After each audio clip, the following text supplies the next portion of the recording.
Mag-istorya ta about sa usa ka tawo nga tulo ka buok career.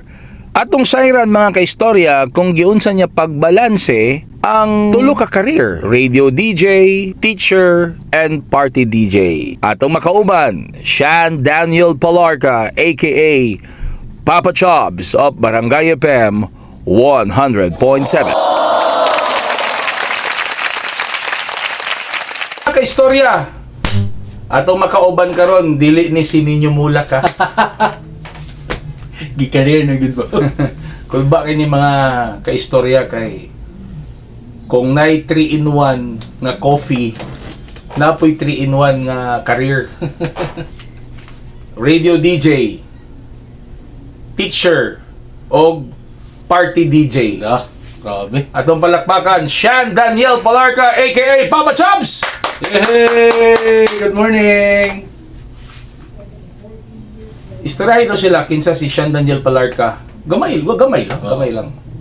O syempre no, sa on air ako din si Papa Chab sa Barangay FM 100.7 Cagayan de Oro. Actually nag-start mangyud ko as DJ Slim. Kana si DJ Slim usa na ka party DJ, usa ka events DJ. Tapos katong pag-time sa pandemic, dito po na ko na-discover na pwede po ko mahimong teacher.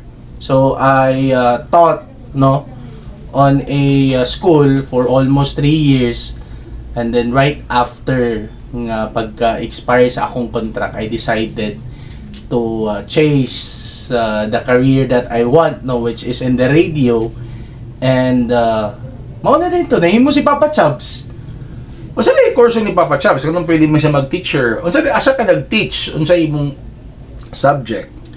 Before I was in St. Rita's College of Balingasag, I'm teaching senior high school subjects like media information literacy and computer subjects. So right now I'm connected with Lourdes College teaching mass comm courses. Yun sa nimo pag-balance Papa Chobs nga 3-in-1 DJ, teacher na, mo party DJ pa.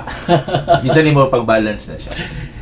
Siguro it's just a matter of setting your schedule. But before, when I was still teaching in the senior high school, nagka-problema gid ko sa akong schedule because I was a full-time teacher, and if there are events now in night time, so mabilar jud ka, and apoy mga event nga babangga gid sa imuhang klase. So you need to choose what would be your priorities. So sa pagkakaron, I'm with Barangay FM, so morning man ang duty, and then ka-part-time ko sa hapon. Part-time? Part-time sa Lourdes. And then Sa course nimo? BA Communication. Okay. Nasa lapit sa? Sa Lourdes. Lourdes, Oo, with professional education sa Liceo. So, Okay. ano lang gid, balance ang gid nimo siya. Kasi you can't serve two masters at the same time. So sa may tawag nimo ana, tulo man na ka book. Kanang sa man kanang wala kang gikapoy. Wala kang burnout. For ano ba daw? For the past 2 weeks, kasi mau pa man gyud akong pagbalik sa pag-teach. Wala bay, nalingaw ko. And naana po sa ako ang mindset nga if ever man lang galing nga naa ako'y event nga mabangga siya sa akong trabaho karon, I'm willing to sacrifice because katulagi ang priorities nimo dapat i-set gina nimo siya, kasi di man na pwede nga maimo tanan ba na kay trabaho sa buntag, pagrakit ka paghapon unya musingit pagigkaglain. So Ano naman mo racket si Papa Chobs? Daghaman kayo, pila di ka buk asawa. wala. I mean, ganun nga naman mo racket. I mean, ganun nga naman, ganun tulo man. Wala, dili ba burnout? Dili man sad. Why? Kasi mao man akong ganahan. So I love it. So I love doing that. So you kasi ani maguna Okay. When I was hired here in Barangay FM, Oh. I thought nga mao na gid ni siya. Mao na gid ni siya nga kanina gid nga passion, kanina gid nga career, which is I'm very thankful and I'm very happy kasi ang passion na na kumbaga imo siyang nahimong work. Pero Passion, okay. oo, for how many months naka-realize ko gimingaw kog teaching. Passion niya ba naman teaching? Oo, ana nagit siguro. Ang pagka-party DJ? Passion to Jeffon. Naka-girlfriend? Wala. So, dili mo passion lang. So, wala lang Sige, siguro. so, unsa may imong kuan message sa mga netizens nato sa ato mga kaistorya, ilabi na sa mga gusto pod sa inana nga career para sa imuha.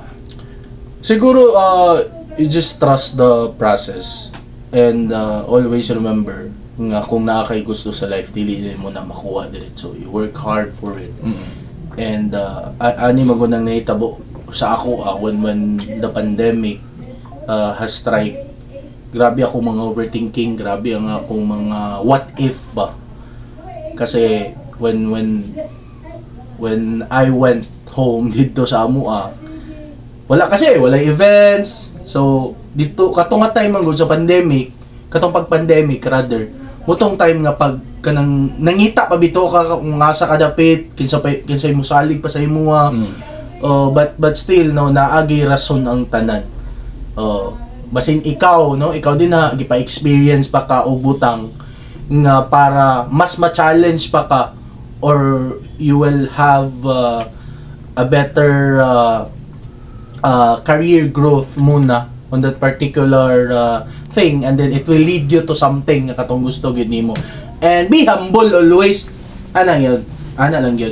And kani ako ning i-share it's not always about money passion Daghang mo sa first. kwarta god mo lang, it's not all about money. Passion first, money will follow as long as you're happy. Wag Wala ila. na siya. Kulba ni nga bata. Wala gi apil babayan. Pare, last na lang. Unsay mong comment sa mga uban, not all nga kanang medyo naka-subtract sa career as a DJ. Kaya kami ngon bitaw pare nga. Nag-DJ paghapon ka karon, nag-DJ paghapon mo anak, or nag-DJ paghapon mo. Wala nakaminos ba sa wala nakaminos sa tong career ba sa radio DJ? Sa imong actually na-experience po na ako na DJ ya po karon. Pero they don't know what's going on here in our workplace. And ang naka-unique sa ato bay kasi para sa ako a DJ is one of the most craziest job. Okay? Oh. Ano man?